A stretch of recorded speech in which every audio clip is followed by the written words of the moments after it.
Jaggampeta MLA Jyothula చంటిబాబుకు ఈసారి YSR Congress party ticket ఇవ్వడం లేదు అన్నది దాదాపు నిర్ధారణ అయిపోయింది. ఈ నేపథ్యంలో చంటిబాబు కూడా పక్క చూపులు చూస్తూ ఉన్నారు. ఆయన తెలుగుదేశం పార్టీతో చర్చలు జరుపుతున్నారు. ఆయన తెలుగుదేశం పార్టీలోకి వెళ్ళడానికి ఆసక్తిగా ఉంటే అటు చంద్రబాబు నాయుడు కూడా ఆయన తీసుకునేందుకు ఆసక్తిగా ఉన్నారు. అయితే ఎమ్మెల్యే టికెట్ టీడీపీ తరఫున ఇవ్వకపోయినప్పటికీ మరో ఆల్టర్నేట్ చూస్తాము అన్న ఒక ఒప్పందం మీద ఆయన్ని పార్టీలోనికి తీసుకోవాలని చంద్రబాబు నాయుడు కూడా భావిస్తున్నారు. అయితే ఇప్పుడు అక్కడ జగ్గంపేటలో తెలుగుదేశం పార్టీ ఇన్ఛార్జిగా జ్యోతుల నెహ్రూ ఉన్నారు, సీనియర్ నేత. ఆయన మాత్రం ఈ ప్రతిపాదనని తీవ్రంగా వ్యతిరేకిస్తూ ఉన్నారు. చంటిబాబు టీడీపీలోనికి వస్తారు అన్న వార్తల నేపథ్యంలో ఆయన చాలా ఘాటుగానే స్పందించారు. ఈ ప్రతిపాదన ఇప్పటివరకు నా దగ్గరికి రాలేదు, పార్టీ వద్దకు కూడా రాలేదు.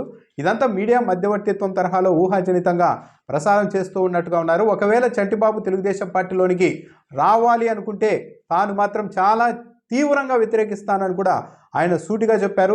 ఇదివరకు కూడా కలిసి పనిచేయాలి అని చెప్పినప్పుడు గతంలో కలిసి పనిచేసాం, అప్పుడు పార్టీ ఇక్కడ 3 ముక్కలైపోయింది.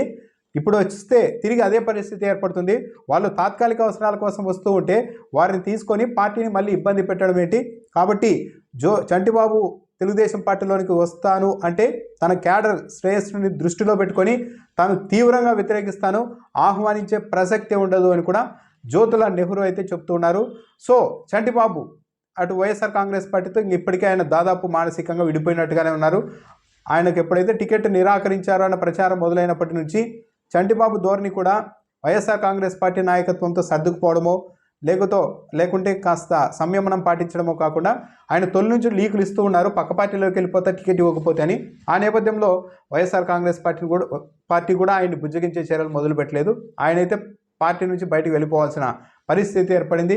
ఇప్పుడైతే తెలుగుదేశం పార్టీలోనికి వస్తే మాత్రం చాలా తీవ్రంగా వ్యతిరేకిస్తాను అని జ్యోతుల నెహ్రూ చెప్తూ ఉన్నారు. సో ఇప్పుడు చంటిబాబు ఎటు కాకుండా వెళ్తారా?